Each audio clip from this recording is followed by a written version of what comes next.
एक परिवार ने अपनी सारी जमा पूंजी लगाकर एक बड़ा फ्लैट खरीदा, लेकिन घर में शिफ्ट होने के कुछ ही समय बाद उन्हें एहसास हुआ कि इमारत टेढ़ी है। एक दिन बेटे ने फर्श पर कंचा रखा और वह बेकाबू होकर तेजी से बालकनी की तरफ लुढ़क गया। ये देखकर लाओबाई को कुछ गड़बड़ होने का शक हुआ। अपने शक की पुष्टि करने के लिए उसने एक और कंचा फर्श पर रखा, लेकिन इस बार कंचा बिल्कुल नहीं हिला। पत्नी ने भी कहा कि वह बेवजह चिंता कर रहा है, इसलिए उसने बात को ज्यादा महत्व नहीं दिया। लेकिन उसी रात एक भयानक घटना घटी। मूसलाधार बारिश के बाद इमारत की दीवारों में अचानक दरारें पड़ गईं। अगले ही पल पूरी इमारत रहस्यमय तरीके से 5 सेंटीमीटर नीचे धंस गई, लेकिन सो रहे लोगों को इसका बिल्कुल एहसास नहीं हुआ।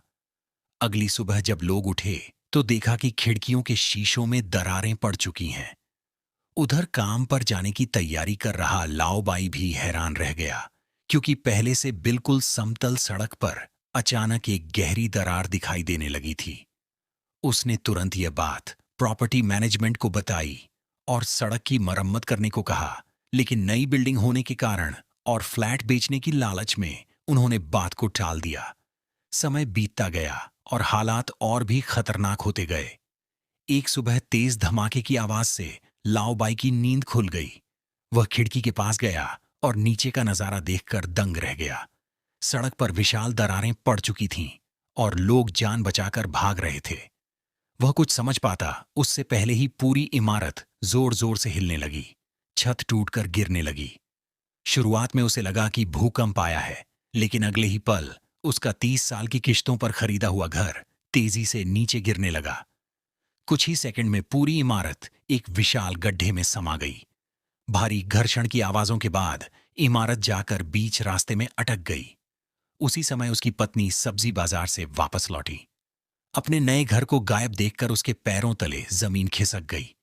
उसे घर के खोने का दुख नहीं था, उसे अपने पति और बेटे की चिंता सता रही थी। उधर लाओबाई को भी अपने बेटे की याद आई। वह तुरंत उसके कमरे की ओर दौड़ा, लेकिन कमरा पूरी तरह खाली था। वह घबराकर इधर उधर देखने लगा। तभी अचानक एक कार ऊपर से गिरती हुई सीधे उसके फ्लैट के लिविंग रूम में आ घुसी। कार रुकने के बाद उसने देखा कि अंदर उसका सहकर्मी बैठा हुआ है। लाओबाई तुरंत उसे बचाने दौड़ा, लेकिन जोर लगाने पर दरवाजे का हैंडल ही उसके हाथ में आ गया। उसे देखकर सहकर्मी ने खुद ही बाहर निकलने की कोशिश की। तभी कार धीरे धीरे पीछे खिसकने लगी। सहकर्मी डर के मारे कांप उठा। उसे लगा अब उसकी मौत तय है, लेकिन उसी समय इमारत फिर नीचे खिसकी।